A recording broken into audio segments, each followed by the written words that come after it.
राधे राधे दोस्तों मेरे चैनल में आप लोगों का हार्दिक अभिनंदन है। दोस्तों आज मैं आपको मोहिनी एकादशी की कथा सुनाने जा रही हूँ। मोहिनी एकादशी कब है, इसका क्या मुहूर्त है, इसका एक वीडियो मैं पहले ही डाल चुकी हूँ। डिस्क्रिप्शन बॉक्स में आपको लिंक आराम से मिल जाएगी। तो दोस्तों मैं कथा सुनाने जा रही हूँ, उससे पहले मैं आपको बता दूँ मोहिनी एकादशी के दिन कुछ ऐसे उपाय हैं जिसको करने से आपके ज़िंदगी में जो समस्याएँ हैं उनका हल आराम से मिल सकता है। तो आप वो उपाय भी ज़रूर देखें, लेकिन उससे पहले हम कथा सुनाएंगे। कथा से के बाद आपको वो सारे उपाय बताएंगे। इसके लिए आपको बस वीडियो को अंत तक ज़रूर देखना है। तो चलिए आइए शुरू करते हैं मोहिनी एकादशी की कथा। धर्मराज युधिष्ठिर कहने लगे कि हे कृष्ण, बैसाख मास की शुक्ल पक्ष की एकादशी का क्या नाम है तथा उसकी कथा क्या है, इस व्रत की क्या विधि है, यह सब विस्तार पूर्वक बताइए। श्री कृष्ण कहने लगे कि हे धर्मराज, मैं आपसे एक कथा कहता हूँ जिसे महर्षि वशिष्ठ ने श्री रामचंद्र जी से कही थी।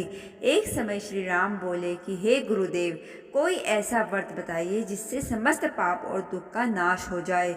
मैंने सीता जी के वियोग में बहुत दुख भोगे हैं। महर्षि वशिष्ठ बोले, हे राम, आपने बहुत सुंदर प्रश्न किया है। आपकी बुद्धि अत्यंत शुद्ध तथा पवित्र है। यद्यपि आपका नाम स्मरण करने से मनुष्य पवित्र और शुद्ध हो जाता है, तो भी लोकहित में यह प्रश्न अच्छा है। वैशाख मास में जो एकादशी आती है उसका नाम मोहिनी एकादशी है।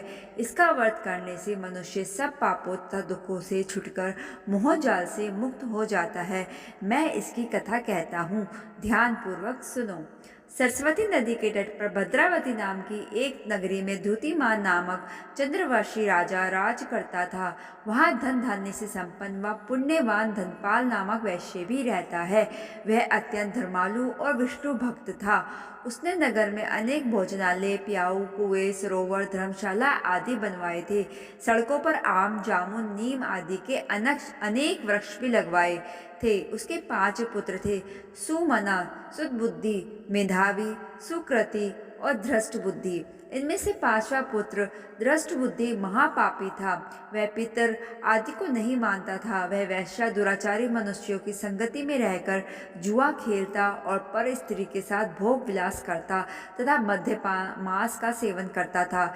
इसी प्रकार अनेक कुकर्मों में वह पिता के धन को नष्ट करता रहता था। इन्हीं कारणों से त्रस्त होकर पिता ने उसे घर से निकाल दिया था।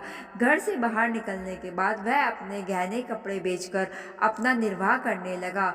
जब सब कुछ नष्ट हो गया तो वैश्य और दुराचारी साथियों ने उसका साथ छोड़ दिया। अब वह भूख प्यास से अति दुखी रहने लगा। कोई सहारा न देख चोरी करना सीख गया। एक बार वह पकड़ा गया तो वैश्य का पुत्र जानकर चेतावनी देकर छोड़ दिया गया, मगर दूसरी बार फिर पकड़ में आ गया। राजा आज्ञा से इस बार उसे कारागार में डाल दिया गया। कारागार से उसे अत्यंत दुख दिए गए। बाद में राजा ने उसे नगरी से निकल जाने को कहा। वह नगरी से निकल वन में चला गया। वहाँ वन ने पशु पक्षियों को मारकर खाने लगा। कुछ समय पश्चात वह बहेलिया बन गया और धनुष बाण लेकर पशु पक्षियों को मार मार कर खाने लगा।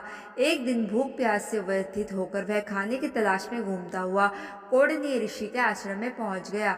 उस समय वैशाख मास था और ऋषि गंगा स्नान कर आ रहे थे। उनके भीगे वस्त्रों के छींटे उस पर पड़ने से उसे कुछ सुदबुद्धि प्राप्त हुई। वह कौंडिन्य मुनि से हाथ जोड़कर कहने लगा कि हे मुनि, मैंने जीवन में बहुत पाप किए हैं। आप इन पापों से छूटने का कोई साधारण बिना धन का उपाय बताइए। उसके दीर्घ वचन सुनकर मुनि ने प्रसन्न होकर कहा कि तुम वैशाख शुक्ल की मोहिनी नामक एकादशी का व्रत करो, इससे समस्त पाप नष्ट हो जाएंगे। मुनि के वचन सुनकर वह अत्यंत प्रसन्न हुआ और उनके द्वारा बताई गई विधि के अनुसार व्रत किया। हे राम, इस व्रत के प्रभाव से उसके सब पाप नष्ट हो गए और अंत में वह गरुड़ पर बैठकर विष्णुलोक को गया। इस व्रत से मोह आदि सब नष्ट हो जाते हैं। संसार में इस व्रत से श्रेष्ठ कोई व्रत नहीं है। इसके महात्म्य को पढ़ने से अथवा सुनने से 1000 गोदान का फल भी प्राप्त होता है। तो दोस्तों ये थी मोहिनी एकादशी की कथा।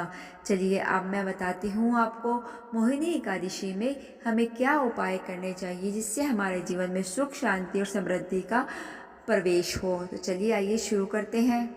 नंबर 1 उपाय, अगर आपकी कोई विशेष इच्छा है जिसे आप जल्द से जल्द पूरी करना चाहते हैं तो मोहिनी एकादशी के दिन अपनी किसी विशेष इच्छा की पूर्ति के लिए एक नया पीले रंग का छोटा सा कपड़ा लें।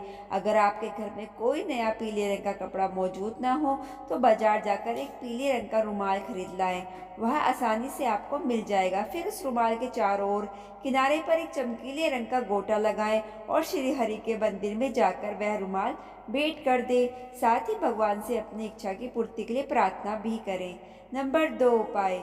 जीवन में अपनी उन्नति के लिए मोहिनी एकादशी के दिन अपने स्नान के पानी में थोड़ा सा गंगा जल मिलाकर स्नान करें। इसके बाद साफ कपड़े पहनकर भगवान विष्णु की धूप दीप आदि से विधि पूर्वक पूजा करें और भगवान का आशीर्वाद लें। नंबर 3 उपाय।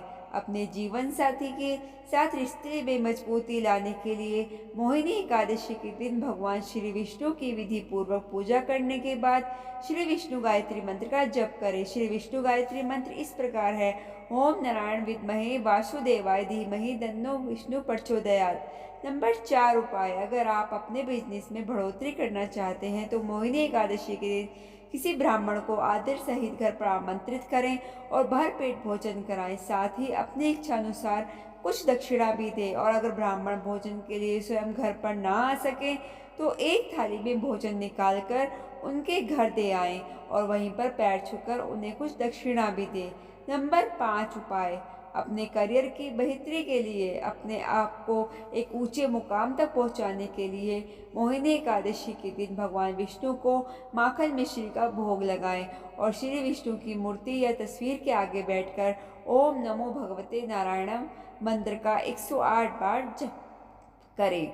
नंबर 6 उपाय। अपने पारिवारिक जीवन में खुशहाली लाने के लिए मोहिनी एकादशी के दिन पीले ताजे फूलों की माला बनाकर भगवान विष्णु के मंदिर में चढ़ाएं। साथ ही भगवान को चंदन का तिलक भी जरूर से जरूर लगाएं। नंबर 7 उपाय। अपने दाम्पत्य जीवन में मधुरता लाने के लिए मोहिनी एकादशी के दिन स्नान आदि से निर्वृत्त होकर भगवान विष्णु की विधि पूर्वक पूजा करें। उसके बाद केले के वृक्ष की जड़ में पानी डालें और अपने सुखी दाम्पत्य जीवन के लिए कुछ देर शांत मन से केले के वृक्ष में भगवान का ध्यान करें। तो दोस्तों, ये थी मोहिनी एकादशी के दिन कुछ उपाय जो आप कर सकते हैं। आपको ये वीडियो कैसी लगी मुझे ज़रूर बताइएगा और मेरे चैनल को लाइक, सब्सक्राइब और शेयर ज़रूर कीजिएगा। राधे राधे।